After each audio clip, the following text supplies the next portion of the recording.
እስቲ አንድ ጥያቄ ልጠይቃችሁ። እናንተ መንገድ ላይ ወክ ያደረጋችሁ ነው እንበል።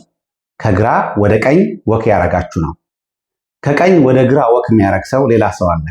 ያ ሰው ከልጅነታችሁ ጀምሮ ቡሊ ሲያደርጋችሁ፣ ማትወዱት ነገር ሲያደርግ፣ ሲያሸማቅቃችሁ የነበረ ሰው ነው እና ልታዩት የማትፈልጉት ሰው ነው። እንዴት ነው ሪአክት የሚያደርገው ሰውነታችሁ?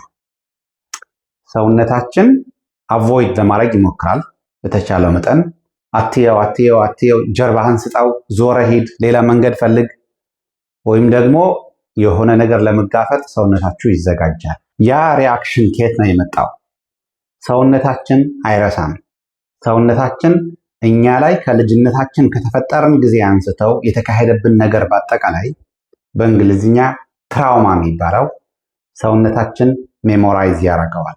እያንዳንዱ በህይወታችን ላይ የተደረገው ነገር፣ እያንዳንዷ ጠባሳ፣ እያንዳንዱ ትራውማ መዝግቦ ይዞታል፣ ኮድ አድርጎ ይዞታል። ለዚያም ነው በትንሽ ነገር የተነካን ቀን ወይም ትሪገር የተደረግን ቀን ልክ እንደ አዲስ ነው ሰውነታችን የሚሰማው፣ ፊል የምናደርገው፣ የምንናደደው፣ የሚያመን። ለዚያ ነው ምክንያቱም ስቶር የተደረገው ነገር ሲቆሰቆስ በአዲስ መልኩ ነው ፊል እንድናደርግ የሚያደርገን። ያልታከመና ሂል ያላደረገ ትራውማ ሰውነታችን ላይ በተለያየ መልኩ ማኒፌስት ያደርጋል፣ በተለያየ መልኩ ራሱን ይገልጻል። ለምሳሌ ፐርሲስተንት የሆነ ህመም፣ ፍቲግ ወይም ደግሞ ዊክነስ፣ የድካም ስሜት፣ ምክንያቱም የማታውቁት አይነት ድካም፣ የክብደት ፍላክቹዌት ማድረግ፣ አንድ ሰሞን ክብደታችን ይጨምራል፣ ሌላ ጊዜ ደግሞ ክብደታችን ይቀንሳል። ቆዳችን መልኩ መቀያየር ደግሞ ወይም ደግሞ ባህሪው መቀያየር፣ የዳይጀስቲቭ ኢሹ ወይም ደግሞ የምግብ መፈጨት ሂደት ችግር፣ ከምግብ መፈጨት ጋር የተያያዙ የተለያዩ አይነት ምልክቶች፣ ኢንዳይጀሽን በአጠቃላይ።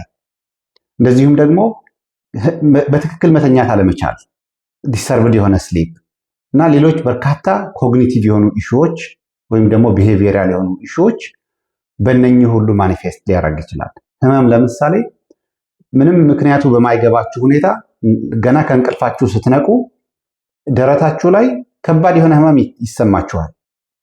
ከልባችሁ ጋር የተያያዘ ነገር አይደለም። ይሄ የቆየ ሰውነታችን የሚያስታውሰው ያደረ ጠባሳ ነው። ስጋት፣ ፍራቻ፣ አንግዛይቲ የሚባለው ማለት ነው። ራሱ ማኒፌስት ያደረገ ያለው በህመም መልክ ነው። ይሄ በተመለከተ ፈርዘር ዲፕ ዳይቭ አድርጌ በርካታ ቪዲዮዎችን ሰራላችኋለሁኝ። ይህን ቪዲዮ ከወደዳችሁት ባያችሁት ቦታ ሁሉ የላይክ ምልክቷን ንኩ። ፎሎ ማድረግ፣ ሰብስክራይብ ማድረግ አትርሱ። ከዚህ ጋር በተያያዘ ጥያቄዎች፣ አስተያየቶች ካሏችሁ አስቀምጧቸው። የአስተያየት መስጫ ቦታ ላይ ሁሎችንም አነባቸዋለሁኝ። በተረፈ ሰላም ነው።